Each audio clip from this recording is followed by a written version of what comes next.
Ich mache es jetzt wirklich aus Faulheit, habe ich jetzt den Schnauz stehen lassen. Wie ist es denn bei dir, David? Also, hast du Ich habe hast vor ein das paar jetzt Jahren... wirklich... Nein, so vor 2 Jahren oder so habe ich mich... Ich weiß auch nicht, so... eine Ex-Freundin hat gesagt, so, mach doch einfach mal einen Schnauz. Und ich so, nein, voll nicht. Ja, mach doch mal nur Schnauz. Ich, nein, voll nicht. Dann habe ich gesagt, okay, ich komme aus Joke, alles ab. Und dann habe ich gedacht, Alter, ja, ist ja noch... Also sieht ja noch easy aus. Und das Einzige, was halt ist, so wirklich so... ich tue mittlerweile auch so den Schnauz in dem Sinn bürsten und so schön Linien wieder machen und so. Das ist noch so satisfying. Aber sonst... ja, Ja, du bist schon im Second Level von Schnauz. Ja, das kommt. Ich habe gerade auch gedacht, ich stelle euch eine Challenge, Jungs. Ich würde gerne, weißt, so den französischen, so den Gewirbelte auf der Seite sehen. Das wäre edel. Das wäre krass. Ja, da bin ich eifersüchtig, muss ich sagen. Auf eure dunklen Haare, weil meine Haare sind viel zu hell. Also weißt, so im Schnauz hätte ich gesagt, habe ich sicher gleich viel Haar wie ihr, aber man sieht es einfach viel weniger. Oder ihr habt so die schönen, schwarzen, auffallenden Haare sozusagen. Und bei mir ist es eher so, ja, es geht eigentlich fast ein bisschen unter. Bei dir wächst es an der Brust. Das ist auch easy. Ja, du, ich habe dort ein Geflecht, gell? Das ist auch schön. Nein, aber ich habe auch ein traumatisches Erlebnis, kommt mir jetzt gerade in den Sinn. Ich habe nämlich mal, das ist schon verdammt lang her, mit 7, 8 Jahren, hatte ich auch die Idee gehabt, weißt du was, ich mache jetzt einfach einen Schnauz und so, schau mal, wie es ist. Dann bin ich so ins Geschäft gegangen und nachher so die am Empfang dort hat gesagt, so, ja, weiss ich nicht so recht. Und das hat mich so geprägt. Also, weiss ich nicht so recht. Sie hat einfach gesagt, vorher hat es viel besser ausgesehen.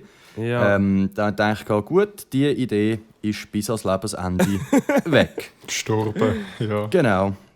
Voll, wir haben auch richtig viel Spiel zu besprechen, darum schauen wir, dass wir keine Verzögerungen haben und gehen wir rein. Yes.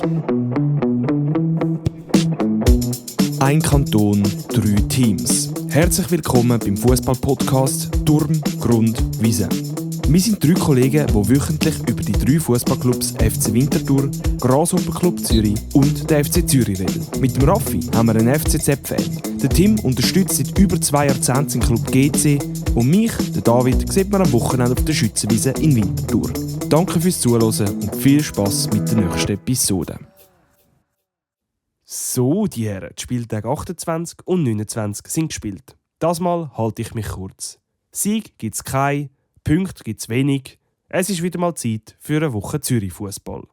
Der FCZ und die Grasshoppers verlieren beide Spiele, Vinti hält immerhin 2 Unentschieden. In dieser Episode, in unserem geliebten Derby-Keller-Abstiegs-Barrage-Podcast, reden wir über die 6 Spiele, über impulsives Verhalten bei Fußballspielern, das Verlieren von der Kontrolle, die fehlende Kulanz bei Karten und darüber, ob es einen Unterschied macht, ob man ein Foul absichtlich oder versehentlich begeht. Zuerst aber, Jungs, wie geht's euch? Habt ihr ein schönes Weekend gehabt? Ja, ein wunderbares Weekend. Es war einfach vollpackt. Ich bin wirklich 2-mal spät schlafen, sagen wir es so. Das ist etwas ganz Neues bei dir. Ja, etwas ganz Neues. Der Raffi, der Hast ist du aber nie nicht jemanden aufgelegt, oder?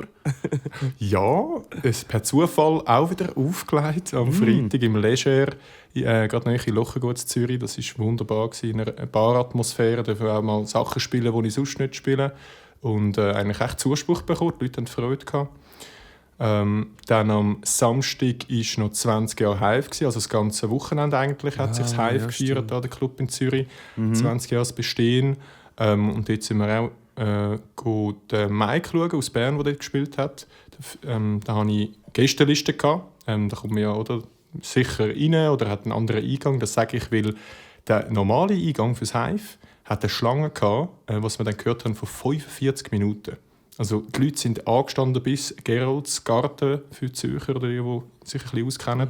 Es ist verdammt lang. Und wo wir dann reingelaufen sind und halt ja, einfach einen Namen gesagt, Ausweis dann reingelaufen, ist nebendran wirklich aufgelöste 2 Damen gsi, die dann halt 45 Minuten wahrscheinlich angestanden sind und dann an der Tür abgelehnt worden sind, weil sie halt keine einzige süchtige Party können aufzählen vom Heim oder sonst. Also weißt so ein bisschen mit dem Argument, hey, jetzt feiern wir da unseren Geburtstag oder unseren runden Geburtstag und also, wir wollen das mit Leuten feiern, die ja wie sonst auch einmal da sind oder sich ein bisschen rauskommen, um was es da geht oder so. Keine Modefans, sozusagen. Ja, genau. Oder eben mal dort anstehen, wo halt gerade Party ist in Zürich und check irgendwie schon. Aber das ist, weißt du, wie schlimm für die.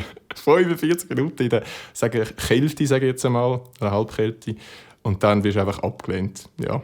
Aber gibt's, ja, gibt's. Und ja, was habe ich sonst gemacht? Am Sonntag recht gechillt, muss ich sagen. Und das war es. Ja, Tim, bist du auch in einer Schlange gestanden am Samstagabend irgendwo? Jetzt muss ich gerade überlegen. Nein, Schlange hatte ich nie gehabt. Ich habe aber auch noch geschafft am Samstagmorgen zuerst. Und habe mich dann ein bisschen auf ein Reisli gegeben. Ich bin so ein bisschen die Fitnesscenter abklappen in der Region. David schon erzählt, ich brauchte 1-2 Tipps. Die Idee ist, dass ich dann auch, wie der David jedes Wochenende erzählt, dass ich im Gym war. Genau, die Ära sollte jetzt dann losgehen. Genau.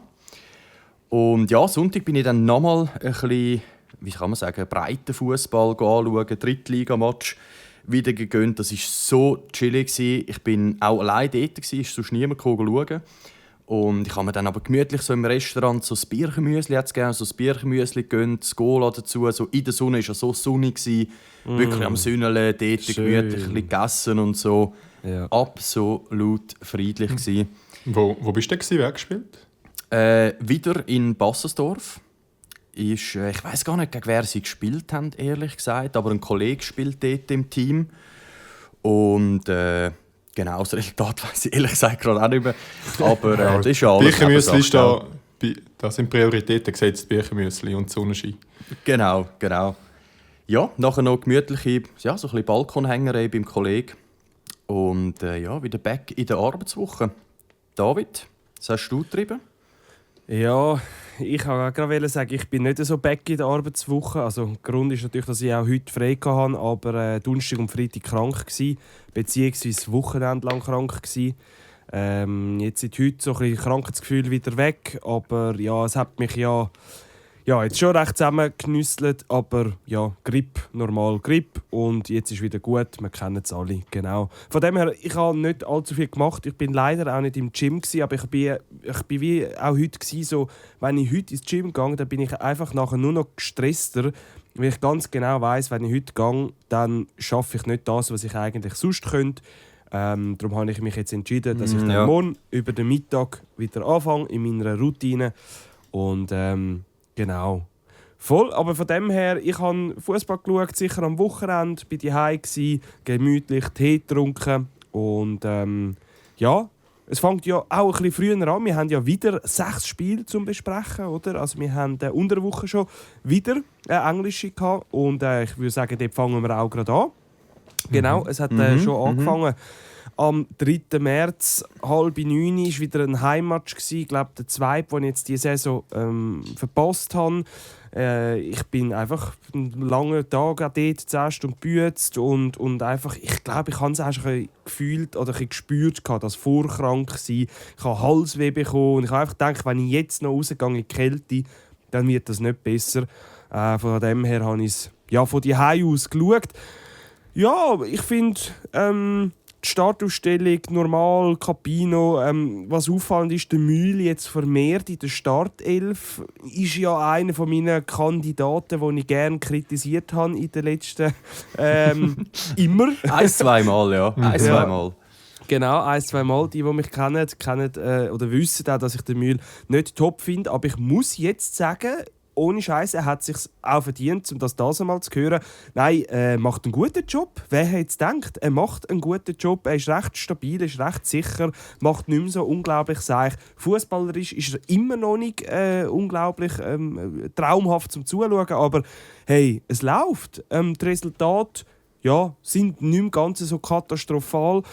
Von dem her, Hunziker Goyach vorne im Sturm sehe ich eigentlich gerne. Burkhardt auf der Seite, der Siedler auf der Seite, auf dem rechten Flügel. Naja, kann man jetzt darüber diskutieren. Ist schön gewesen, ist das gegen Sion nicht mehr der Fall gewesen. Genau, weil dort hat der Ronner seinen Platz eingenommen. Ja, gehen wir aufs Spiel ein und ich weiss jetzt nicht, ich nehme an, das habt ihr nicht gesehen, aber Jungs, so ein komischer Start. Servet hat den Ball genommen, sie haben Abpfiff gehabt. Der Stürmer hat den Ball einfach zum Ecken gehauen, wo der Kabine, also ohne dass jemand gerannt ist, einfach wegbülzt. Der PSG-Start ist das doch. Alter, was ist das? Dass sie in der gegnerischen Hälfte starten, offensiv spielen und Vinti nervös muss. Ja, ich habe einfach gedacht, wow. Ja, das ist cool. so die neue möchte gerne Meta nicht. Aura-Farming in die Hose, Alter. Also, Ja, irgend so Getafe-Trainer oder so ein Seich in Spanien hat das, glaube ich, angefangen gehabt. Und nachher weißt du, so, dass du direkt kannst angreifen und pressen und so. Ja. Aber so, come on, ich sind Servet. Also, ja, so irgendwie- Super zeigt League. so- Ja, eben, ja. Das zeigt so, du kannst jede Taktik irgendwie ein bisschen argumentieren, dass das irgendwie Sinn macht und erzählst eben von Pressing und Raumgewinn und alle mal andrücken. Aber eigentlich, was du gemacht hast, ist, du hast den Ball und du hast ihn einfach ins Ausgehauen. Du hast einfach am Und that's Gegner it. gegeben und jetzt da. Ja, aber mach du kannst das voll so Ja, du eben, kannst es mit argumentieren. Trainer und Taktik. Ja, auf jeden Fall. Richtig gut Ja, argumentieren. auf jeden Fall. Voll. Ja, vielleicht noch kurz vor dem komischen Abpfiff. Es hat eine wunderschöne Choreo gegeben für vielleicht den Capino als Boxer. Vielleicht habt ihr das gesehen. Recht cool. Finde auch noch schön, wenn du, also er ist so als Boxer in dem Sinn so in den Seil, so im Boxring könnt ihr euch vorstellen. Wenn du in den Seil hängst, stehen wir hinter dir. Er war so das erste Banner gewesen, oder ja, sag jetzt mal Banner, und bis du wieder als Sieger dastehst. Und das ist eigentlich, ja, ich habe das eine recht geile Choreo gefunden. So, hey, ja, wir stehen hinter dir, es geht weiter, auch wenn wir momentan Fett auf den Deckel bekommen. Voll. Genau. Voll. Ja, schön gefunden, ja. Genau. Ja, der Auftritt, würde ich sagen, ist recht stark gsi von Winterthur. Auch, also ich bin zufrieden gsi mit der Leistung, recht lang auch. Ich habe wirklich gedacht, so, Moll. Das lässt sich sehen. Servet anfällig, nicht stark gegen Führen. Und ja, wie es halt so kommt, ich mache einen kleinen Gump, wir gehen der Bus kommt rein in der zweiten Halbzeit, Goyach geht raus, verdient den Wechsel. 8 Minuten später patzt Servet in der Verteidigung und der Bus wirklich hämmert dann einfach rein. Habe ich easy geil gefunden. Wirklich lieblos. So geil. Kann man, aber irgendwie geil. Ja, wirklich einfach Oldschool Stürmer. Oldschool-Bus. Ja, wirklich, auch wie er es geschmückt hat, oder? Wie er so die Ja. Situation geschmückt hat, mit seiner Erfahrung, Voll. Ball reingekrabbelt Und vor der Kurve. vor der Kurve. Ja. Ja, genau. Ja. Richtig geil. Und da befinden wir uns eigentlich an dieser Situation, wo der Durchschnitts-Vinti-Fan sich eigentlich immer befindet. Er verspürt Hoffnung. Hey, heute liegt etwas drin. Wow, Alter, wenn jetzt heute 3 Punkte und dann schon wieder am Rechnen. Mein Kopf hat schon wieder angefangen, Tabellen zu nehmen. Und wenn jetzt GC noch verliert und wir gegen Sion auch noch. Nein. Ja, man hat wieder mal die Chance, wie auch schon gegen St. Gallen, nochmal in die Führung gehen, beziehungsweise 2-0 machen. Ist nicht passiert. Man hat's gehabt, der Burkhardt hat sie gehabt, es hat andere Möglichkeiten gegeben. Aber nein, es kommt leider glasklare Rot. Nein, es kommt einfach eine rote Karte gegen den Mirlind. Etwa 10 Minuten nach dem Goal würde ich sagen. Auch da, ja, direkt rot. Klar, er entschuldigt sich gerade. Ich weiß nicht, ob ihr die Situation gesehen habt. Also er hat gewusst, oh shit, er hat ihn getroffen, er hat auf den Ball wollen, hat ihn aber an der Hüfte getroffen. Der Scherer, unser bester Schiri, wie man sagt, ja, aus der Schweiz, hat eigentlich direkt rot gezogen. Bestätigung VAR hat es nicht gegeben. Man hat sie ja leider auch nicht gesehen. Das ist auch so etwas klein. Man hat kein Bild. Das ist auch so. Kein Bild. Ja, das ist auch schwierig. Ja, Ja, es ist einfach so. Ja, ich lache noch ein bisschen über die Situation, weil ich bin so. Eben, der Scherer hat ja am Wochenende auch zum Beispiel Thun gegen IB pfiffen. Da habe ich Situationen gesehen, wo ich auch gedacht habe, okay, da meldet sich weder VAR noch irgendein. Es läuft einfach weiter. Das ist wieder die Linie. Bei St. Gallen ist es, glaube ich, St. Gallen gegen Thun, wo sie so. Hey, die haben sich geschlagen, die haben sich gewürgt, die haben sich am Hals gepackt. Keine rote, aber eben bei so Gurkenteams bist du einfach mal so, ui, ja, da zack und draussen und geändert wird es nicht. Klar, es ist vielleicht nicht ein riesen Fehlentscheid, aber es ist wieder das, was ich letzte Woche oder vor 2 Wochen gesagt habe. Entweder spielt Vinti gut, oder sie schadet sich, oder jemand schadet ihnen mit einer Roten. Oder es grätscht etwas.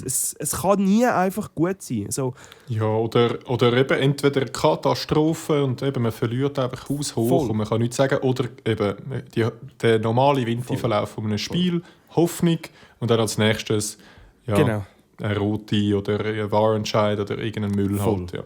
Genau, reingemüllt. Ja, und schlussendlich ist es dann so, es kommt noch zu einem 1-1-Ausgleich. Naja, ist dann halt, wie es ist. Ja. Es ist Das sollte man sagen, oder? Mit einem Mann weniger gegen Servet. ja, nein, am Schluss des Spiels haben beide nicht allzu viel gemacht für den also, oder doch, am Schluss schon, aber ich meine, es ist dann so, wie es ist. Das 1-1 bringt beiden nicht mega viel. Es ist ein Punkt, nicht eine Niederlage. Immerhin werden nicht so die Minusdifferenz noch grösser oder die Goal noch mega viel grösser. Aber ja, sonst gibt es da eigentlich nichts mehr zu sagen zu diesem Spiel. Voll. Ja, Jungs, und am Wochenende ich meinen Augen nicht trauen wie die Startaufstellung gegen Sion. Ja, wer ist auch zurück? Es ist der Masa fucking Lütti. Nach gefühlten 36 Minuten, die er gespielt hat in dieser Saison. Er ist zurück. Ja, halt Endlich, ja. sehr spät. Ja, endlich. Sehr, sehr schön. Zudem sind seine Lazarettbrudis, der Rohner und der Burkhardt, auch dabei gewesen, der Startelf. Ja, und plötzlich hat man einfach gemerkt, das ist das Team, wo man eigentlich damit gerechnet hat für diese Saison, oder? Und dann merke ich dann auch als Vinti-Fan, oh shit, eigentlich haben wir da recht viele gute Spieler, aber es hat halt wirklich 80% von der Saison haben die alle gefehlt. Voll. Und einen schönen Doppelsturm haben wir auch, Hunziker Buess. Ja, das schmeckt eigentlich nach einem guten Spiel. Und so fängt es auch an. Wirklich, nein Jungs, es ist so zu viel gewesen. Ich bin noch schnell Sachen am Parat machen und TV war am Laufen und ich habe es 1-0 verpasst. Und ich war so, weißt du, ja, ich stelle sie und ich kann noch schnell etwas fertig machen und schon ist 1-0 und ich so, Bro, schau ich einmal, nicht von Anfang an, verpasse ich einfach das Goal. Ich so, ja, nein. Ja, egal, ich habe mich gleich sehr gefreut, ab dem Moment natürlich. Ja, und auch wie vorher schon erwähnt, man hat Chancen aufs 2-0. Auch wieder der Burkhardt, der gegen St. Gallen allein auf den Goalie läuft. Auch da wieder allein auf den Goalie. Wunderschön vom Rohner. Ein riesen Sprint. Sauschnell der Dude. Und fehlt, weil er ihn drüber ballert. Ja. Ich muss aber sagen, da kritisiere ich den Rohner. Der Pass hätte er viel besser müssen spielen. Der Sprint wirklich ganz geil. Klar, ganz wenn er klar. dort übers Feld rennt und so. Da sieht man eben auch, wie du gesagt hast, Steffen, schon nicht vergessen, Vinti hat schon 2-3 Verletzte gehabt, eben, die eigentlich absolute Stammspieler sind. Aber wie er dort den Ball, er hätte einfach um den Verteidiger reincurven. Ja. Das wäre, also Ja. der Burkhardt hätte sie nur noch rein tun. Ja. Und so hat es für den Burkhardt auch schwieriger gemacht, als es hätte müssen sein. Und das, ich habe nämlich die Situation auch live gesehen und gedacht, das hat Nein, der Pass ich ist, sehe den Fehler im Fall eher beim Rohner.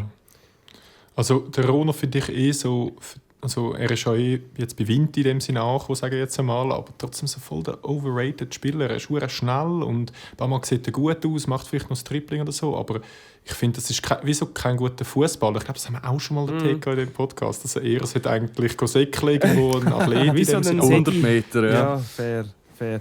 Oder einfach ab in die Challenge League. Ja, nein, Tim, ich gebe dir absolut recht. In dem Moment, wirklich, wir sind natürlich auch gestanden und gesagt, Alter, jetzt muss nur noch das Pässchen kommen, eben der Dreieckli-Pass. Aber er bremst ihn. Aber das Krasse ist ja, der Burkhardt kommt gleich noch dran. Und warum dass ich den Burkhardt judge für das ist, er kommt ja zum Schuss und er kommt zu der Chance. Auch wenn unangenehm, verstehe ich. Er hat das jetzt mehrmals gehabt. In den letzten 3 Spielen hat er sicher 3-4 Situationen gehabt, wo wir das Gefühl hatten, der muss rein oder er soll rein. Eben gegen St. Gallen, allein auf der Ziege. Er schiesst mir am Ziege in die Hände ja, stimmt, und so ja. Sachen. Und Bro, das muss klappen. Aber ja, ich sag nur, oder, man hat Chancen gehabt, zum sogar noch nahtupfen und nochmal ein Goal schiessen. Und schau auch da, man hat es nicht gemacht. Warum auch immer schlussendlich. Vinti, zweite Halbzeit bombardiert wurde. Also, das war eine Frage von der Zeit gewesen. Ich glaube, auch als neutraler Fan bist du einfach am Warten, bis es dann ein Goal gibt. Also auch ich habe gesehen, der Botelli eingewechselt werden. Ich habe natürlich genau gewusst, wer das letzte Mal die Vinti-Verteidigung auseinandergenommen hat, nachdem er eingewechselt worden ist. Es ist der sogenannte Herr Botelli. 1-1 war es dann gewesen. Und am Schluss finde ich auch, 1-1 gab völlig in die Ordnung, oder, für beide Seiten, weil beide haben noch nachdem noch die Chance gehabt, um das Spiel heimzuholen. Also ich glaube, es hat dann noch Lattenschüsse gegeben und wirklich auf beide Seiten hätte es fallen können. Ich finde, 1-1 ist ein faires Resultat für das Spiel. Und muss sagen, hey, für das, dass wir zweimal, klar, Servet ist nicht top, aber Sion ist schwierig auswärts. Sion hat wenig Goal bekommen diese Saison und ich finde, man hat eine gute Leistung erbracht. Und ja, es gibt jetzt so ein bisschen, noch so ein bisschen die Endhoffnung, sage ich einmal. Oder wenn man jetzt zweimal 4-0 und 3-0 verloren hätte, wäre ich glaube heute schon kälter Jetzt bin ich immer noch so ein bisschen, Tabelle, GC 24, ja, eben das Rechnen geht immer noch weiter, aber bin ich halt, ja, bin ich ehrlich, Also auch man kann ja sagen, nach dieser englischen Woche 2 Punkte, davon können andere Teams noch träumen. ja, fair, Vinti, die Aber ich finde im Fall auch. Ja, also... Ich finde im Fall auch, David Vinti ist noch nicht... Es hat nicht so krasse... Es hat Zeiten gegeben, da hat es übelste Absteiger-Vibes. Wir haben ja auch mal eine Epica Challenge League-Vibes, oder? Aber irgendwie eben gegen Servet habe ich gefunden, hätten wir eigentlich auch gewinnen können und das relativ verdient. Sion war sicher schon auch stärker insgesamt, aber eben auch eigentlich ein faires Unentschieden erkämpft.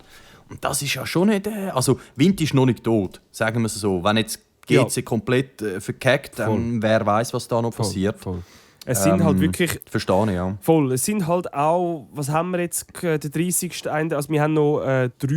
Stimmt das? Oder 4 Spiele? Nein, noch 4 Spiele. Jetzt bin ich gerade... Es sind nicht mehr viele, ja. 4, glaube ich. Jetzt sind wir ja 29. Oder 29 haben wir gehabt. Jetzt gibt es noch 4, bis... Es sind noch 4, ja, genau. Voll, bis geteilt wird. Und dann sind es nochmal 5, oder? Das heisst, es sind eigentlich immer noch 9 Spiele, das ist nicht wenig. Also es ist immer noch ein Viertel von der Saison. Aber ich glaube, ich habe den Punkteschnitt gerade heute wieder ausrechnen, was Vinti bräuchte für 40 Punkte. Ja. Kann das Also sein? wie meinst du? Und das sind viel. Also 9 mal 3... Weil 40 Punkte ist so eine goldene Marke von der letzten Saison, würde ich sagen, von der letzten Saisons, dass man da oben bleibt. Oh nein, halt, das dass nie man den mehr, Platz nie, erreicht. nie, 40. Das ist ja Das wäre... weit entfernt, Dann ja. müssten wir 24... Oder auch, ich glaube, auch Barrage ist auch dort umeinander. Das ist immer sehr knapp geworden in der Super League. Also ich glaube, man muss um die 40 Punkte haben. Und darum, ja. Never. Nein. Ja gut, okay. Da Nein, wollen wir gar nicht Statistiken führen, wie viel das wäre, aber es ist halt hoch. Es ist wirklich 1,567 dort umeinander, müsste es haben im Schnitt noch. Also sie müssten Aber von unmöglich, 9 Spielen 8 gewinnen. Ja, genau. Dann wären es auf 40 Punkte. Genau. Okay. Ja, das ist dann ganz bezweifle ich safe, aber sagen wir mal für den 11., oder? Das wäre ja dann Ja, nein, also... 6. Ist gleich, wir lassen es auf der Seite. Okay, wir müssen nicht Ja, recht. voll. Aber ihr wisst, eben, ich meine... Euch muss ich es nicht erzählen. Wir sind alle zusammen eigentlich willkommen zum Keller-Podcast. Wir sind wieder mal da. Sehr schön. Merke erst gerade jetzt. Das ist wunderbar. Nein, wenn wir aber bei Statistiken bleiben, das hat jetzt wenig mit Vinti zu tun, aber einfach so ein bisschen zum vielleicht noch einen spannenden Abschluss in den Vinti-Teil bringen, der eigentlich sonst eher traurig ist. Habt ihr gewusst, dass die Laufbereitschaft in der Super League richtig hoch ist im Vergleich zu den anderen Ligen? Also wenn wir mit 30 europäischen Ligen sind verglichen worden und die Super League ist auf dem 2. Platz von der Laufbereitschaft. Krass. Das ist schon noch krass. Also mit dem hat man einfach so ein bisschen, vor allem das Spiel gegen den Ball logischerweise und vor allem auch einfach ich meine, die Ausdauer im Durchschnitt pro 90 Minuten sind das 13.963 Meter pro Spieler. Also eigentlich 14.000. Und das ist mehr als die Bundesliga und das ist mehr als die Serie A. Bei der Bundesliga sind es 13.800, Serie A sind 13.600. Das ist schon noch krass. Ja, Das jetzt ist der komme ich Scheibe-Effekt. Nein, das. mit dem Rock'n'Roll-Fußball. Nein, jetzt komme ich mit der Gegenthese und sage, ja, die Spieler stehen einfach am falschen Ort. Da müssen wir Ja, fair. nicht wie der Messi, der umeinander Ja. also trabt und einfach genau immer am richtigen Ort Ja. steht. Und dann, Ja. Ja. Sehe ich. Aber ist spannend. Ich habe nämlich auch noch eine. Im 12 ist noch eine Statistik rausgekommen von, wie haben sie jetzt das genannt? Irgendwie Ballfreundlichkeit ist es, glaube ich. Also eben, wie ballfreundlich ein Team spielt. Und die Super League ist assi weit unten, also so richtig weit unten. Also die Super League-Verein. Und spannenderweise sind die am tiefsten unten sind Thun und St. Gallen, die ja die Besten sind in der Liga. Spannend. Was auch wirklich noch spannend ist, also anscheinend eben so ein bisschen der, vereinfacht gesagt, Kick-and-Rush-Fußball, einfach vorholzen, funktioniert anscheinend, wenn du die richtigen Spieler hast. in der Schweizer Liga in dem Fall. Also wir sind da wirklich eigen, habe ich das Gefühl, in dem Fall. He? Also Laufbereitschaft und dann eben einfach auch den Ball nicht wollen eigentlich haben. Ja. Also eigentlich Ich kann man kann's. sagen, das Niveau ist unter passt. alles auch, darum müssen alle säckeln, dass irgendetwas passiert. Ich finde Ja. das wirklich Man macht gut einfach drauf. irgendetwas. In dem Fall wirklich Taktik ist einfach nichts, sondern einfach wirklich Chaos, Liga da. Und das passt ja zu dem, was man jede Woche auch Ja, kommentiert. das hat wirklich etwas. Es gibt nur ein Land, das rennt mehr. Das sind etwa Was sind das? 14.035 Meter pro Spiel. Was haben ihr für einen Guess? Welches Land? Also es ist völlig random, aber europäisches Land. Ja. Ich denke irgendwie an Schottland, ich weiß nicht wieso. Ich sage, es ist Rumänien. Ja, auf so etwas habe ich gehofft. Tschechien ist es, Tschechien. Aber eben, okay, völlig random, okay. das kann man nicht wissen. Voll.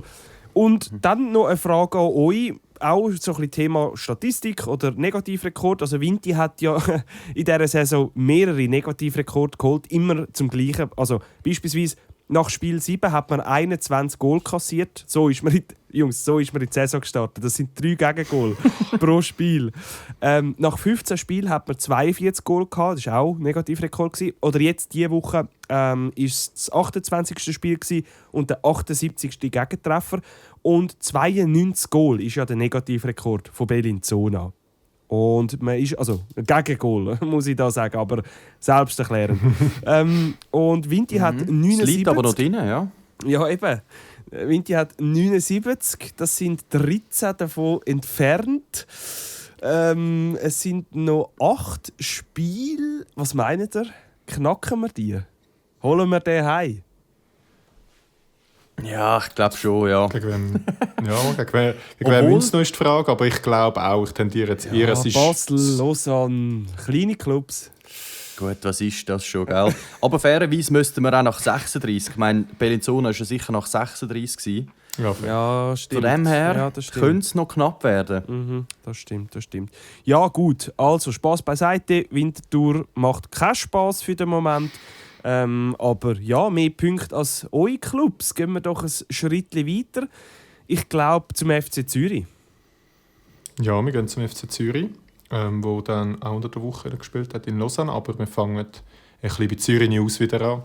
Da haben wir letzte Woche ganz am Schluss ja von der Podcast-Episode ein bisschen neue Strukturen angesprochen, die es gegeben hat. Jetzt stellt sich neu auf, also wirklich als Firma in dem Sinn. Jetzt nicht irgendwie nochmal sportlich über den Haufen werfen, das machen wir erst wieder dann im Sommer. Und da haben wir können lesen, also es war ein ganz komischer Post auf Instagram, einfach nur das Logo und Medienmitteilung. Und dort haben sie einen Artikel von der F&W, was ist das? Finanz und Wirtschaft, irgendein mega spezifisches Finanzmagazin, glaube ich, wo aber auch die Media ist, kritisiert, weil sie nicht die Frist eingehalten haben, wie man das einmal macht, bis jemand reagieren kann, oder? Auf irgendeinen Artikel, weißt, ich nehme an, der Artikel wird geschickt und hey, wenn ihr auch noch etwas dazu sagen, und dann steht ja meistens, die machen keine Stellungnahme oder sonst etwas. Und dort haben sie irgendwie, jetzt hat die FCZ irgendwie kritisiert, dass sie die Frist nicht eingehalten haben. Aber ist ja gleich, jetzt, um was ist es dort gegangen? Dort um eine sogenannte Anleihe gegangen von 4 Millionen.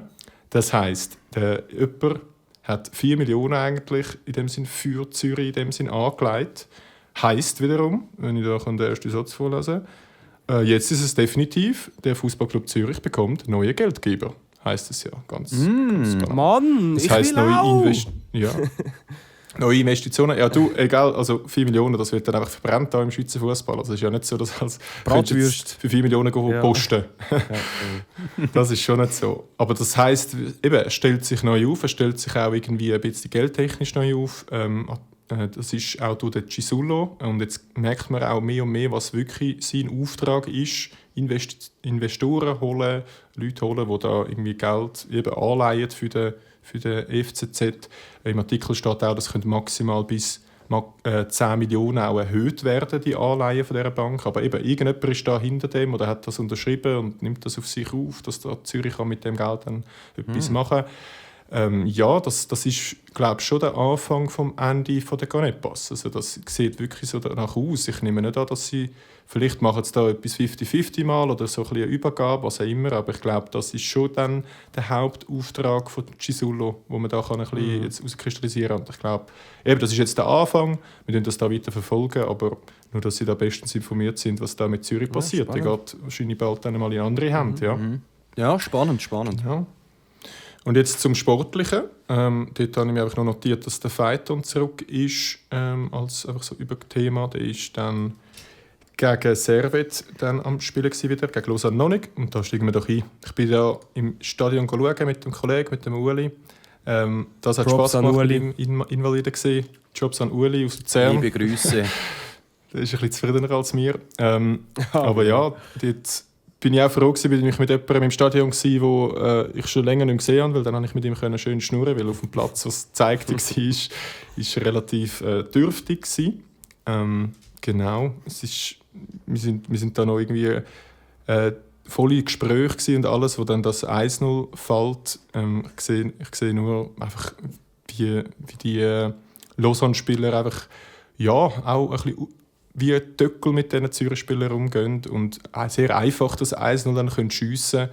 Dann auch irgendwie einfach die Hände verwerfen und sagen, also, wenn es so einfach geht, ja, keine Ahnung, was ist das dann irgendwie für eine Verteidigung? Eingespielt ist sie sicher nicht mit Walker, irgendwie eben seine erste Minute am Schnuppern in der Super League. Hack, der ja neu dabei ist, aber der ist wirklich jetzt ein bisschen so der Mann in der Verteidigung. Vujovic wieder mal von Anfang an spielen, aber auch nicht jedes Mal. Und der Kaplan, der eigentlich schon fix immer dabei ist, aber wir werden es dann nachher im nächsten Spiel sehen, merkt euch die Namen, weil die werden nicht alle dann wieder aufgestellt gegen Servet. Also da tut man irgendwie die Verteidigung auch immer neu mischen.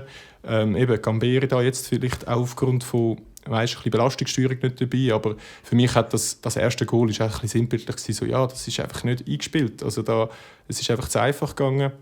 Und dann ist man 1 noch hinten drin. Ist man sich ja gewöhnt als Zürich. Okay, ja, man kämpft noch mit, man macht noch mit und shootet ein bisschen mit. Und ich finde, man macht es nicht schlecht, kurz vor der Pause, aber dann auch der Zauber, der irgendwie aus der besten Position irgendwie verschießt. Es ist hin und her, also eben, es ist nur Lausanne in dem Sinne, man spielt mit, aber schon leichte Vorteile für Lausanne bis zu dieser Halbzeit, genau. Und dann steht es einfach mal 1-0. Ich habe mich noch an dieser Stelle notiert, dass ich auch noch reinwerfe. Plötzlich im Stadion kommt dann mal Zuschauerzahl und neu steht nicht mehr 10'000 Leute sind also Zuschauerzahl, 10'000 Leute, sondern steht 10'000 Tickets verkauft. Schau, da hören sie unseren Podcast. Wir sind dann auf die Schliche gekommen. Schau jetzt. Ja. Chillo, danke fürs Einschalten. Aber spannend. An dieser Stelle. Okay. Ja, einfach... Also haben sie dann in Klammern auch noch die Richtung gezeigt? Nein, oder? es ist... Gut. Nein, aber in wunderschöner Schnörkli-Schrift, so ein bisschen in dem Font, wo der FC damals braucht, steht einfach so Ticket verkauft. Und da kann ich so lachen. Einfach so, weil, eben das ist alles ja wegen den Artikel, dass man ihnen da sagt, dass die die Zahlen ein bisschen aufpushen. Genau. Das noch an dieser Stelle noch aus dem Stadion. Aber dann geht es weiter in die zweite Halbzeit. Habe ich nur noch aufgeschrieben, das abbekannte Goal von Berisha, das ich ansprechen wollte. Das habe ich hure cool gefunden. Ein Weitschuss außerhalb vom 16er von ihm, so nach einer Standardsituation, glaube ich, ein Corner. Mega gefreut, 1-1, auch gerade für den Berisha. Das haben wir, glaube ich, auch gar nicht angesprochen, aber der hat ja mega dramatisches, schlimmes Erlebnis gehabt mit einem Autounfall, wo nicht involviert war, aber er ist nicht verletzt worden, aber jemand ist gestorben währenddem. Sein Cousin und das ist schon heavy. Wer ist das gewesen? Weißt du das? Irgendein Verwandter, glaube ich, ja. Ja, ich weiß nicht mal, ob verwandt, aber einfach in dem Sinne, er war in dem Unfall, wo jemand gestorben ist und das ist, glaube ich, richtig heftig und dass du da auf dem Platz stehst und ja, vielleicht auch deine Verwandten dann, oder jemand auch, der dort involviert ist, da irgendwie auf der Rang ist und du schiessest das 1-1 irgendwie mega emotional. Du hast irgendwie auch gemerkt, dass das etwas für ihn bedeutet, oder? Irgendwie wahrscheinlich auch so voll so, hey, das habe ich für dich geschossen, der leider verstorben ist. Da wirklich mein Beileid, aber er ist ja dann aberkannt worden, leider. Aber irgendwie, ist es erst später aberkannt worden? Hätte er jubeln? Er konnte jubeln, genau. Und dort hast du wirklich gemerkt, er zeigt auf den Rang und macht noch irgendein Symbol und du merkst, das war ein mega wichtiges Goal gewesen. Ja, schön. Es ist jetzt aberkannt worden, aber genau. Okay. Ja, es ist irgendwie ein schöner, sehr menschlicher Moment dort in dem Stadion. Hast du wirklich so gemerkt. Ja, und dann 10 Minuten später macht aber der Cavaleiro dann wirklich das 1-1 und es war ein geiles Goal gewesen. Und wieso, würde ich sagen, für all den Müll, der vorher ein bisschen zusammengeschootet worden ist, belohnt wurde als Zürich-Fan. Vielleicht ein bisschen arrogante Haltung jetzt da, typisch Zürich, aber eben wirklich so ein bisschen so, ey, für das bin ich ins Stadion da gekommen und so, am Mittwochabend. Und da hat man sich richtig freuen. Vor allem nur noch schnell. Ich meine, wir haben ja schon oft eben ein bisschen gewitzelt und so, dass du so negativ bist. Aber der Match war ja schon gurkig. Ich habe noch gesehen, da bin ich wirklich fast verschrocken, dass der Schuss vom Cavaleiro, der ja dann eben das Goal war, ist der einzige Schuss aufs Goal vom Letizia. Der hat keine einzige Parade im ganzen Spiel machen. Und ja, Es ist einfach... Das das ist finde ich jetzt noch lustig. lustig, Eben, ich muss sagen, ein bisschen abgelenkt dort im Stadion gewesen, aber irgendwann habe ich dann eben auf die Corner-Statistik, wo dann immer mit den Sponsoren dann, kommt, und dann schaust du dann mal an. Genau so. Dann recht irgendwie so war mal so 9:10 Corner für Zürich. Und ich so, hä? Und wenn du da jetzt noch die Statistik bringst, denke ich, wie ist das möglich, dass man fast 10 Corner hat wahrscheinlich, oder sogar mehr als 10 am Schluss, und keinen Schuss aufs Goal bekommt? Ja, keine Ahnung, was da die Idee ist. Ja. Hey, und ich denke, das ist fair. Lausanne guckt ein bisschen um, Zürich guckt ein bisschen um, 1-1. Und ja, dann gibt es einfach noch den Stich ganz am Schluss, wo halt einfach Lausanne dann alle die Punkte mit ins Welschland mitnimmt. Und ja, also dann ist die Stimmung wirklich draus, also wirklich der Pfuß, wo nicht einmal rum war, ausser in der Südkurve, die sie wieder super gemacht haben und einfach Stimmung verbreitet haben in dem Stadion, dann komplett draussen gewesen. Also da haben sich einfach alle ein bisschen angeschaut im Stadion und einfach, ja, super, und wirklich wortlos sind alle aufgestanden und einfach, ja, willkommen in der Eulachstadt. Willkommen in der Eulachstadt. Du hast ja dort noch geschrieben, wir Zürcher Fans, wir bekommen einfach immer, oder mega oft am Schluss noch Schlussstrich halt einfach noch einen Gegentopf. Schön ist man da gewesen, cool hat man die Wurst und Bier gehabt und bis bald. Ja, verstehe bis bald, ja. Mit gut. Wirklich Gruß aus der Küche noch ganz am Schluss. Genau. Einfach so, das ist mein Zürich. Nein, und also ich habe mir jetzt schon aufgeschrieben, irgendwie Huber hätte vielleicht noch können, aber hey, ja, es ist einfach, blöd gelaufen, keine Ahnung, oder einfach, wir sehen es jetzt mit dem nächsten Spiel, ich glaube auch, gerade könnte dann mal überwechseln, Wochenende, es ist eigentlich das Gleiche passiert, blöd gesagt, wenn man dann das Ganze nimmt, auch wieder spät Gegengol, aber fangen wir da wieder am Anfang an, eben gegen Seven am Weekend, Startaufstellung, schauen wir mal dort auf die Hinterlinie. Also Walker spielt wieder und ich wieder finde so, okay. Also, ist das der Moment zum Ausprobieren? Vielleicht haben wir dort schon irgendwie aufgegeben, gegen oben geht nicht, gegen runter geht nicht. Okay, Walker, ich weiß nicht, wie er sich verdient hat, aber darf nochmal. Der Hack finde ich gut. Gamber ist wieder neu drin, oder? Wieder irgendwie durchgemischt. Eben, vielleicht ist es Belastungssteuerung. Und der Kaplan, genau. Aber irgendwie dann auch das Mittelfeld wieder ein bisschen aufgemischt. Kein Zava oder für den Kasnici. Sturm ist relativ gleich über dort durch. Aber es ist wirklich, es ist eher ein Gefühl, sage ich jetzt mal. Ich müsste jetzt jede Startaufstellung ein bisschen durchgehen, aber ich habe das Gefühl, man wechselt dort jedes Mal punktuell irgendetwas. Man hat immer noch nicht, ich meine, es ist März, und man hat immer noch nicht einfach seine Mannschaft, wo man weiss, das ist klar, wer spielt und so. Und gerade in der Verteidigung ist man jetzt sehr experimentierfreudig, und ich finde, nicht. Also bitte einfach die Leute spielen lassen. Ja, gut, wir ihren Job gut machen, aber das gibt es vielleicht einfach auch nicht. Ja, ja, ich glaube, der Hediger muss jetzt wahrscheinlich das Team wieder finden, oder? Also eigentlich hast du schon recht, eben im März müsstest du so ein bisschen deine 11 zusammen haben. Aber ich meine, sie haben ja den halben Kader verkauft oder gehen im Winter, und das ist auch ein mäßig dankbarer Job für den Hediger, oder? Der muss jetzt wie herausfinden, und es funktioniert ja auch nicht, oder? Irgendwie kann man finde ich es fast noch schwierig, ihm das ein bisschen vorzuwerfen. Wenn du als Fan würdest denken, hey, ich will mal ein bisschen Konstanz sehen, oder? Ein bisschen Zusammengespieltheit, aber irgendwie kann ich es auch verstehen, oder, mit dem Kader. Nein, sicher. Ich frage mich wirklich, ich würde wirklich gerne einfach in diesen Gesprächen dabei sein, wie man das Zeug, die Kader plant, die Taktik plant oder die eben Belastungssteuerung macht, so in so einer englischen Woche. Und mich würde es nicht überraschen, wenn der Satz mal gefallen ist, dass man einfach sagt, ja, fuck it, Alter. Also die Saison kannst du abschreiben. Jetzt lässt du den Walker spielen, jetzt lässt du Leute spielen, die ein Portfolio irgendwie aufbessern und nicht sportlich ist vorbei. Ja, das ist wieder ein Rahmen, wo sich schon der nächste Gedanke, hey, wer spielt eigentlich noch in der Challenge League und wer ist weg? Genau. Genau, und dann finde ich es irgendwie fair, das kannst du natürlich nicht gegen aussen tragen, ja nicht, und das wäre wirklich ein Armutszeugnis, also wir spielen da immer noch Sport und nicht irgendwie eben Football Manager und schauen, wer da seine Minuten bekommt, damit irgendwie bei Transfermarkt ein bisschen raufgeht und so. Aber ja, also die Quittung von solchen Sachen ist dann einfach eben in der 2. Minute das erste Goal, 1-0 für Servet. Und dann einfach hinten nachher rennen. Das ist eigentlich das Schlimmste. Also in der 2. Minute und in der 88. Das ist eigentlich so das, was du wirklich nicht willst als Fan. Und 3 Tage vorher gegen Lausanne auch noch am Schluss ein Goal bekommen. Das ist wirklich, also sie sind eigentlich gerade kassiert, Match fertig, nächste Match fängt an, gerade wieder ein Goal bekommen. Ja. Das ist schon bitter. Ja. Stimmt, ja. Also sie haben den Match nicht zu Ende gemacht und dann haben sie auch noch schön gestartet. Also ja, einfach irgendwie Bestnote am holen, wie du nicht Fußball spielen, ja. Aber irgendwie, wenn du den Match schaust, also Seven, ich glaube, das hast du auch wahrscheinlich erkannt, David, dort, unter der Woche, die sind nicht unschlagbar. Nein, also es hat das gar Leute nicht. dabei, Das wo ist du ja denkst, das die sind super. Ja, oder, nein. Ja, die sind nicht unschlagbar. Die sind ja auch unten rein. Es war ja ein wichtiger Match auch gewesen, Ja. ein 6-Punkte-Match. Oder sagen wir einfach so ein direkter Konkurrent dort unten rein, in dieser Relegation Zone, Relegation Round. Ob es jetzt wirklich darauf ankommt, ja. Aber es ist nicht unschlagbar. Aber es braucht dann trotzdem ein bisschen Glück in dem Spiel, in dem Spielverlauf, dass man dann doch noch irgendwie ein Penalty bekommt und so. Und er kann nicht reinschieben. 12. Goal der Saison finde ich auch noch krass irgendwie. Voll. Aber ja, geht er unter. Den sehe ich einfach nur mehr, ein paar Fränkchen mehr dann im Sommer. Aber das war es gewesen. Mehr kann man sich irgendwie nicht darüber freuen, über eigentlich einen soliden Stürmer. Ja, und dann haben sie einfach aufgehört zu shooten. Dann haben sie gesagt, gut, 1-1, dann nehmen wir in dem Sinn. Und die Leute, die weiter gespielt haben und nicht nur sich aufs Verteidigen konzentriert haben, haben dann halt das Goal geschossen in der 88. Und das ist Genf.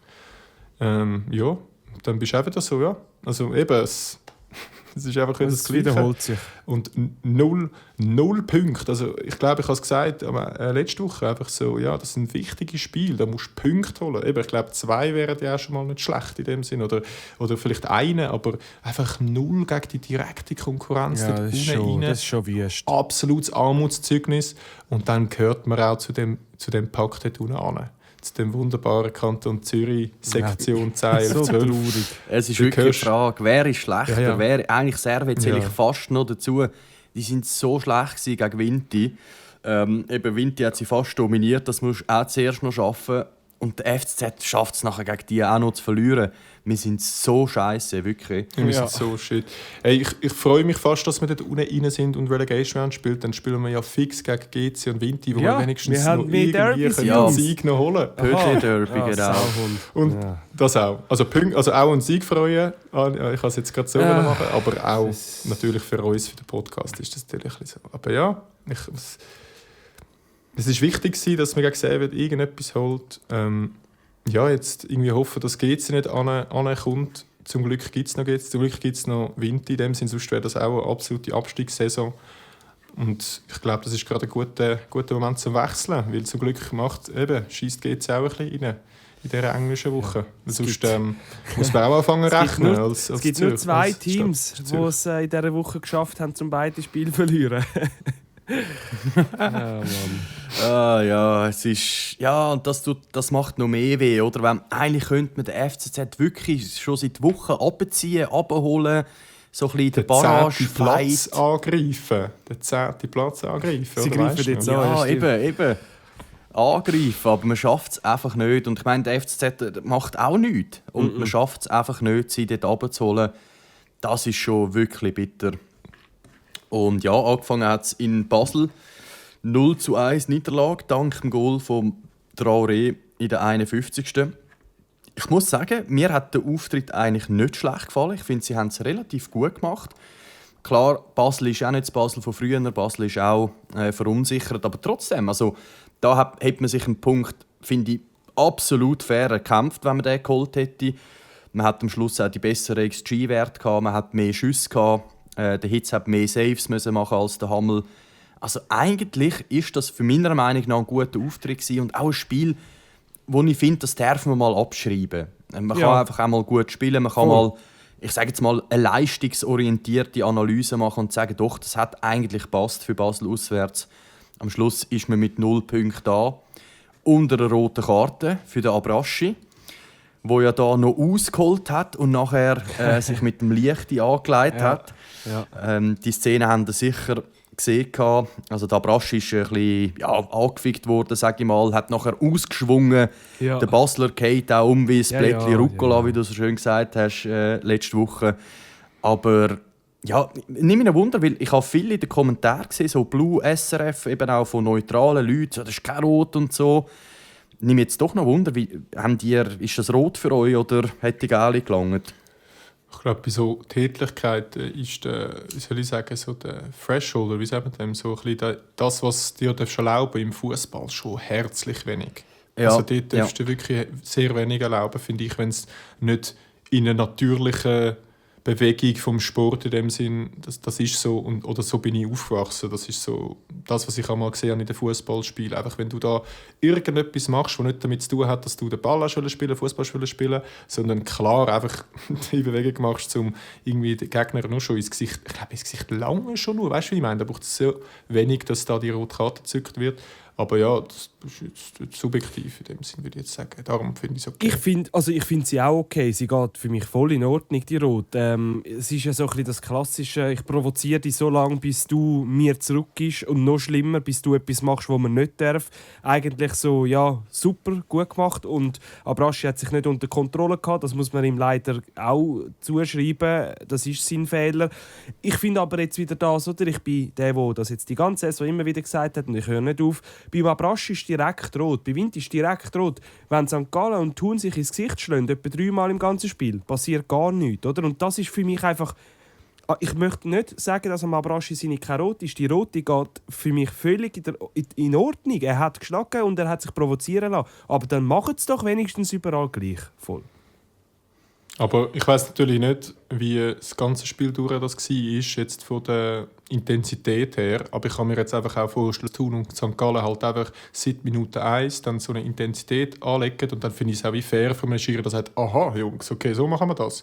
Ja gut, dann habe ich das mal durch und das mal durch, weißt? Ich sehe den Punkt. Ja. Ich sehe den Punkt. Aber dann reden wir von einer Linie, die nicht nur ein bisschen schwingig hat und spatzig, sondern von wirklich... Ja, wie ja, kannst du so ja als Spieler wissen, wirklich. was drin liegt und was nicht? Eben, wie gesagt, ich möchte die Abraschi-Rot nicht diskutieren oder so, sondern ich schaue einfach gleichzeitig ein anderes Spiel und sehe so, das hat etwa 7 Rot gegen GC und Vinti und da passiert gar nichts. Also eben, ja. Dann bin ich eben auch mal bei Schiri sehr Fan, wenn man von ein bisschen Spielführung redet. Oder? Dass ja wirklich da passiert etwas und da muss man das führen und nicht irgendwie, dass man von Anfang an in dem Sinn sagt, das ist, Machen wir mal das ist jetzt so. Tim, was meinst Ja, du? machen über wir die mal. Rot? Das Fingerspitzengefühl, ja. Also, ich weiss noch nicht über die These von dir Mitgang, David, wo du da seit Wochen aufstellst, aber ich achte mich jetzt darauf, für den Rest der Saison, ob mir das auch auffällt. Und ja, ich muss da auch die Fanbrille ablegen. Für mich ist es clear eine rote, weil der Raffi hat es ein bisschen angesprochen, oder? Das ist eben wie der Jugend früher, das ist ein Revanche-Fall sozusagen. Er hat sich provozieren lassen, hat ausgeschlagen. Also, und der Abraschi ist 43, oder? Der hat alles erlebt, sozusagen. Das kannst du einfach nicht bringen. Und ja, für mich ist es eine klare Rote. Ich war ehrlich gesagt recht überrascht, dass doch noch viele Neutrale die Meinung hatten, das ist keine Rote. Und ja, eben, es hat ja nachher noch... Da findest du auf Social Media findest du wirklich, auch wenn jemandem irgendwie sein Bein dann nachher fehlt, noch, hey, nein. Das stimmt, ja. Das stimmt. So hat VAR noch schnell schauen können? Hat er das angeschaut? Ja, ja. Ist ja gar nicht Jetzt kontrolliert habe ich vor allem worden. gerade schon schauen. Der Abraschi ist 35, ja genau. Jetzt bin ich gerade schon unsicher gewesen, wie Ja, alt ja, habe natürlich... Nein, ich weiß, aber wie alt das er ist. Ich habe gerade gedacht, holy shit, ist er schon irgendwie 38 oder so. Aber ja, 35. Voll. Ja, ist schon ein gesundes Alter, oder? Und er hat einfach auch so viel erlebt und er hat in der Bundesliga lang gespielt. Und das muss ich schon ihm jetzt ein bisschen vorwerfen. Und auch am Frey, wo ja jetzt am Wochenende auch eine Rote geholt hat. Und ich meine, du hast den absoluten Leader, der Abraschi, oder? Und dann holst du auch einen Frey, wo so ein bisschen, ich sage jetzt mal, ein bisschen die Aufgabe ein bisschen teilen, ein bisschen vom Abraschi wegnehmen, auch ein bisschen die Leaderfunktion übernehmen. Ja. Und holt dann auch völlig übermotiviert eine gelb-rote Karte. Jetzt sind beide gesperrt, oder? Der Abraschi will direkt rot, Frey mit der gelb-roten, fallen jetzt beide aus. Und das kann es irgendwie auch nicht sein, finde ich. Am Abraschi tue ich aber noch gut halten, dass er den Lichte angefickt hat. Das habe ich natürlich sehr begrüßt. Ja, das habe ich auch geil gefunden. Ja. Absolut. Ich hätte so gerne gehört, was sie sich Aber gesagt ja. haben. Oh ja, das wäre Ja, so ich wollte jetzt spannend. gerade irgendwie ansetzen, um zu sagen, ja, in dieser wichtigen Phase ist es dann noch so wichtig. Ja, also, wie meinst Ja, also greift man jetzt den 10. Platz an? Also weißt, hat sie sich jetzt gerade aus dem rausgenommen oder hat man jetzt akzeptiert für die mit diesen 2 wünsche ich roten den Karten? 11. So? Platz im Fall. Ja, aber also eigentlich finde ich es da eigentlich noch ein geiler Einwand, weil ja, eigentlich hat es auch etwas, so, eigentlich ist es ja egal.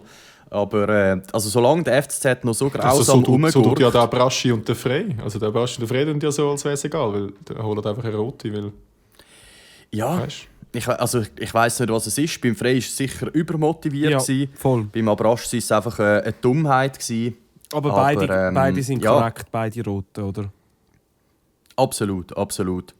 Und eben, da bin ich beim David, ich rechne noch so lange, so lange wie der FCZ auch noch so grausam Shit ist. So lange rechne ich noch. Du, ihr seid näher am 10.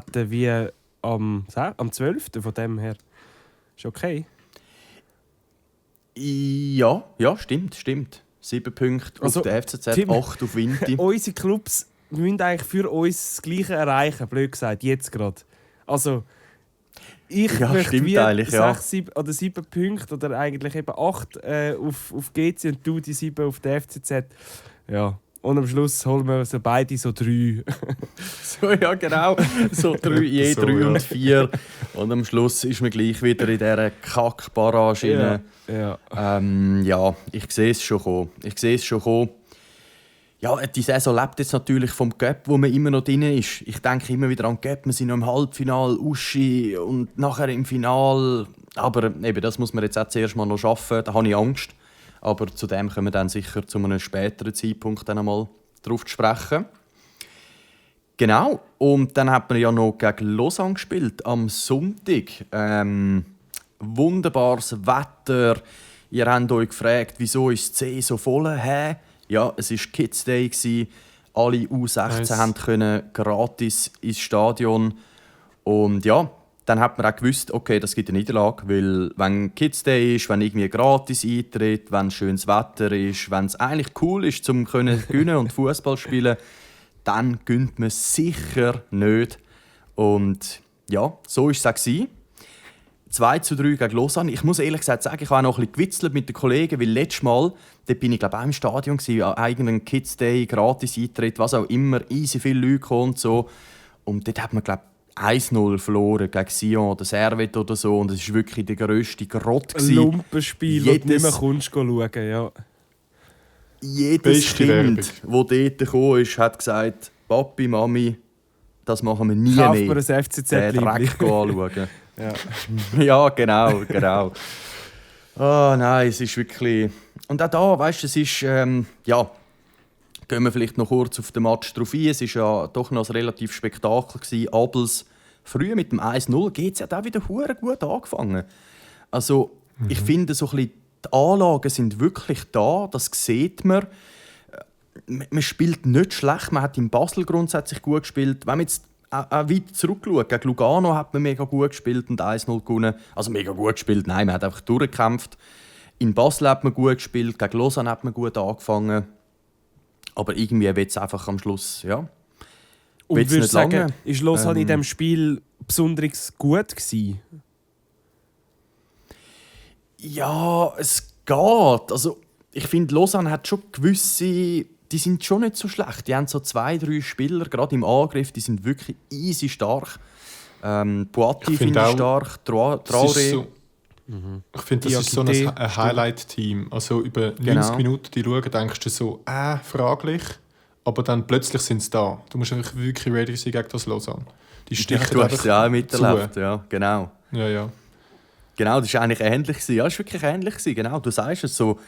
Plötzlich schlagen sie zu. Plötzlich kommt so ein bisschen die Klasse in einem Angriff. Merkst du so, okay, und dann macht ein Traoré ein schönes Goal oder eben der Custodio. Absolute FM-Legende bei uns, Raffi, der Gusti Brösmeli. Olivier. Haben wir ihn immer genannt. Genau, absolut. Ein schöner Insider, den nur ich und du verstehen. Perfekt. Gusti im Podcast. Bresmeli, Genau. ich habe nicht gewusst, dass das der Custodio ist. So gut. Sehr geil. Ja, lang Captain gsi bei uns im FM. Ja, schönen Freistoß gemacht, eben Traoré. Nachher super 3-1. GC ist dann nochmal angekommen mit dem Planche zum 2:3. Und ja, dann ist das ist einfach, ich kenn's. Dann macht man es 2:3, plötzlich kommt eben, wir reden so viel von Hoffnung, es kommt Hoffnung auf. Du merkst so, plötzlich eben macht auch die Haupttribüne mit, hopp GC, zack, zack, zack. Und dann holzt es um, der Frey holt rot und du winkst so ab, oder? Du winkst ab, so Aber bis zu der Rote, würdest du sagen, ist mir dort irgendwie näher gewesen? Ja, einigermaßen. Also klar, Lausanne hat sich dann natürlich auch ein bisschen zurückgezogen, oder? Die haben dann nicht mehr müssen gegen vorne da irgendwie gross etwas reissen. Das hat man sicher auch ein bisschen gemerkt. Aber es war auch zu wenig, ja. Das war zu wenig. Ja, aber dann auch unerklärlich, wie der Frey dann die Rote holt. Ich glaube, das war ja vor dem eigenen 16. gell? Also das verstehe ich wirklich einfach nicht, wie das überhaupt möglich ist. In dieser Situation, du bist der Stürmer und ich brauche dann das Goal, um irgendwie ein Unentschieden zu holen. Und man ist irgendwo dran.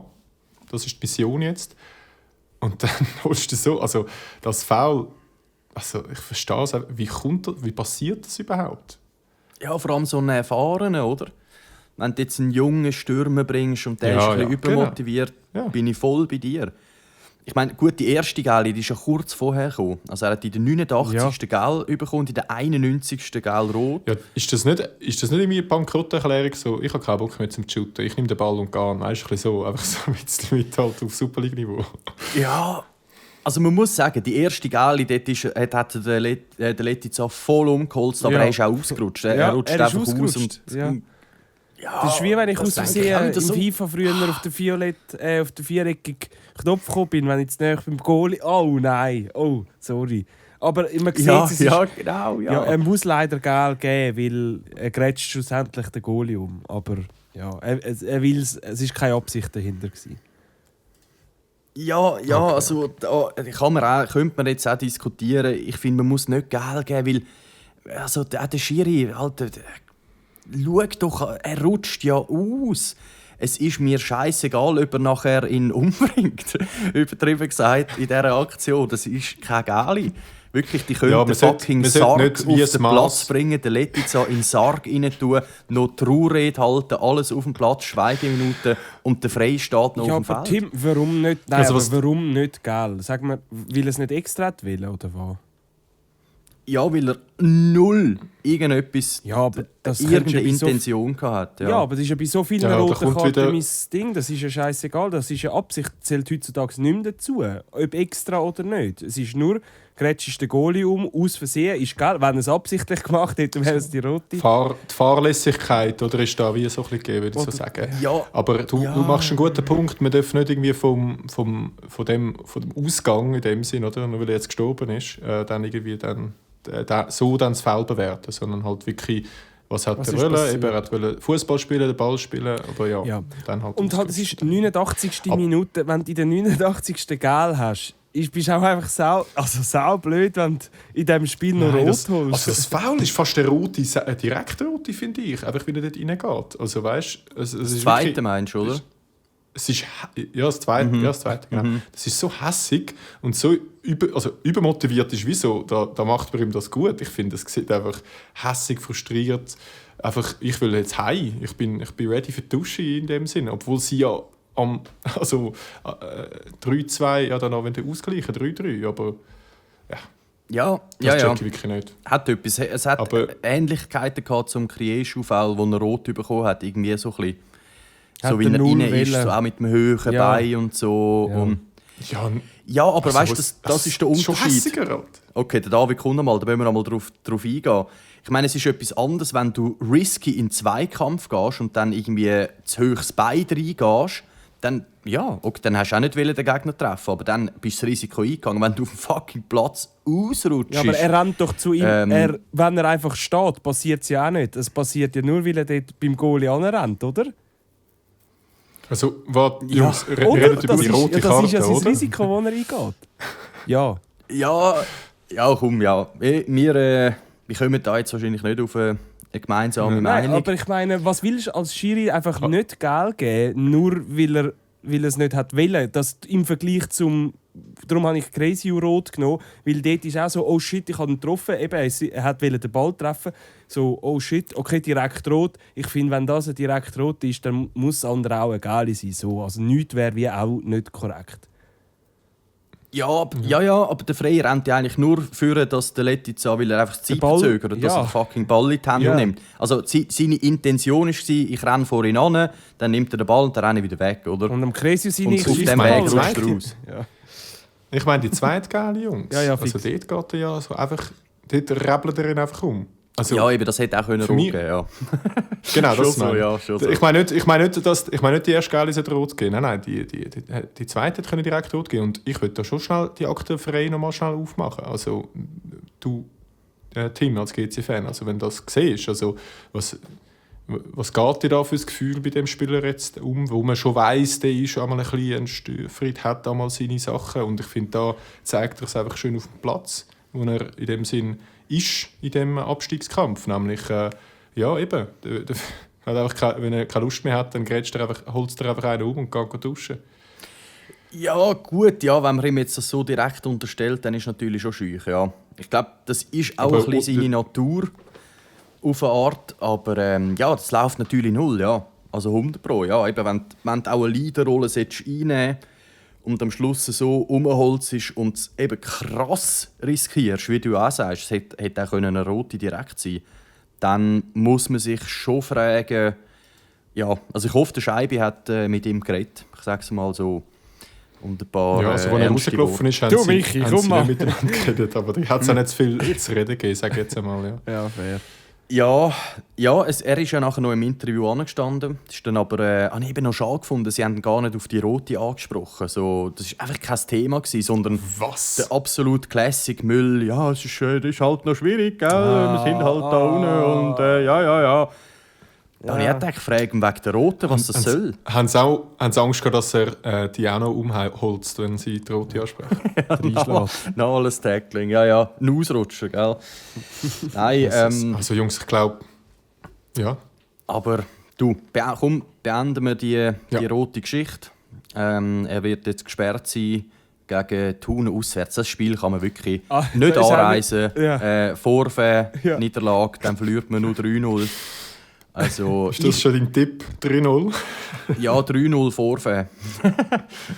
3-0 Vorfälle. Nein, wenn du jetzt der Scheibe wärst. Jetzt eigentlich mal, wenn man sich das überlegt, du sparst eine Reise auf Thun, du sparst den ganzen Einsatz, du hast eigentlich 2 Wochen Pause, du hast wie eine Nazi-Pause, wo du kannst das Spielsystem konzentrieren, du kannst arbeiten im Training und du verlierst ja also kannst du eigentlich ganz so gut, ja.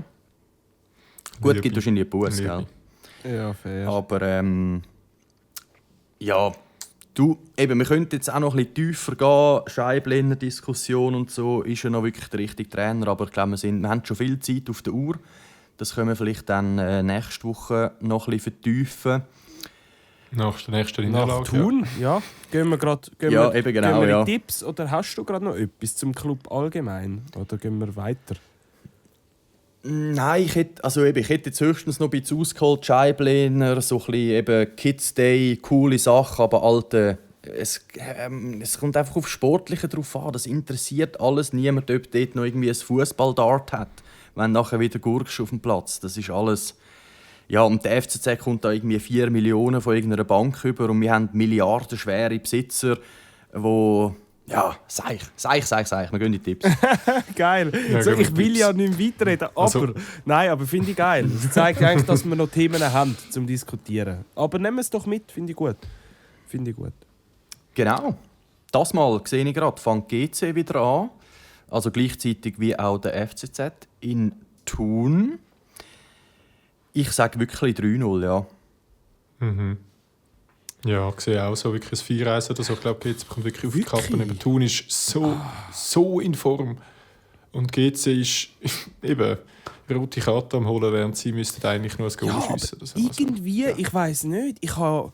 ich mache nicht den gleichen Fehler. Ich bin irgendwie kurz davor gewesen, zu sagen 2-1 GC, so genau, weil es niemand erwartet. 0,0. Jetzt hast du gesagt, also wenn es passiert, dann kannst du wenigstens dich auf den Soundbite verlassen. Ich bin jetzt schon auch, Bro, ich kann mich jetzt auch gerade erinnern, dass Thun hat ja, ich weiss, also Vinti sogar in Unterzahl gefickt. Ja, keine Ahnung. Ja, aber ich glaube, es wird nicht so drastisch. Ich sage mal 2-1 Thun. So, ja. Das ist doch schön. Ja. Ja, dann gehen wir weiter ins Letzte gegen Sion, wo ich irgendwie auch einfach so, der Sion ist auch nicht mehr so in Form, Ja. oder? Mit dem so unentschieden, verloren, ist langsam ein bisschen auf dem... Schlecht. Langsam Schlecht. runter, sich kann bewegen. Aber da kommt jetzt Dr. Zürich. Ah. Und Ja. dann gewinnen sie wieder. Das ist Auswärts. Zeit, ja. Und es ist Zeit, 1-0 Sion.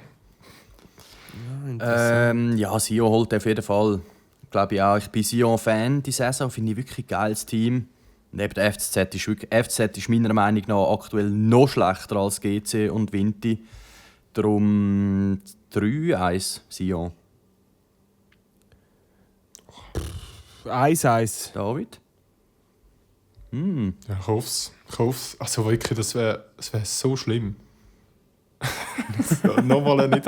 Also keine Ahnung, ich hätte da mit den falschen Leuten, glaube ich. Nein. Wenn ich da irgendwie Ja, also, die nächste Niederlage die- irgendwie meine- schon also- mir vorstelle. Vinti hat 3 Siege in dieser Saison. Die ganze Saison von mir ist Ja. so. Ist rot. Ich hätte wirklich mit, Also wirklich. mit den falschen Du Luzern musst ihnen Vinti, irgendwie einen Thun St. Gallen FCZ-Podcast, den könntest du voll Gas geben. Ein Ja, bisschen Mitleid. ja, voll. Ein bisschen Mitleid hätte ich dort. Aber da bekomme ich wirklich in der Einfach Runde kein nichts. Mitleid. Nein. Über. Und da können wir aber fragen, Luzern, haben die Mitleid mit Vinti am Hey, Wochenende? ich gang sicher ins Stadion schauen. Luzern eigentlich immer gut bis auf die Wand, wo du vor der Fritte hast und der ganze Gesang abprallt. Aber Sonntagnachmittag um 4:30 gibt es nicht so viel Gesang. Nein, 4-2 Luzern. Keine Ahnung. Okay. Ja, ich glaube, im Fall Vinti wird das gar nicht so schlecht machen, habe ich das Gefühl. Am Schluss aber dann doch 2-1 verlieren. Ja. Ja, ich bin ja mit dem Uli schauen, der ist ja aus Luzern und Luzern-Fan. Und der hat mir auch ein bisschen aufgezeigt, Luzern immer mal gewinnen, mal verlieren. Darum habe ich auch das Gefühl, da mal so ein Unentschieden plötzlich gegen Vinti droppen, das wird gut zu ihnen passen. Also so ein 1-1. Nice. Sichere Wette. Sichere Wette. Finde ich gut. Ja, gross. Ja, statistisch ja am meisten im Fußball das Resultat 1-1, genau. Ah, ist das so? Oh. Easy. Yes. Ja, ich habe jetzt gerade noch schnell gedacht, Luzern, da ist doch etwas. Vinti hat auswärts nämlich gewonnen im November gegen Luzern. Wow! Ja, Stimmt. voll. Stimmt. Drum. Kommt sicher nochmal genau mit dem- gleich. Der Di Giusto hat auch gar Ja, kein schönes also mit Goal der- geschossen, erst gerade. Ah, Mann. Ja, gut. Also, Ja. wir sind viel zu Nein. lang dran. Ich glaube, mit diesen schönen Gedanken, mit vielleicht einem Sieg auswärts in Luzern. Kaltes das Stadion, glaub- Sonntagabend heimkommen. Kaltes Mit Stadion. 0-4. Geil. Nein. Gut, also. Sind wir glaub, da am Ende für die Ja. Woche, ja? Danke fürs Reden, Jungs. Danke fürs Zuhören, danke fürs Vielen Reden. Dank Und bis, und ganz eine gute Woche. ja, bis zum nächsten Mal. Macht's gut. Ciao zusammen. Noch einmal ein Einwurf für Zürich. Keita. Stahel. Der Ball kommt zur Mitte. Tor! Julian Filipescu. Rekordmeister! Stupri come Rekordmeister! Ride Spack! Und jetzt ist die Schweizer Wiese gefunden und jetzt haben wir endlich in der Super League endlich Kanton Zürich ein echtes Fußballstadion. Ich meine, was will man noch mehr?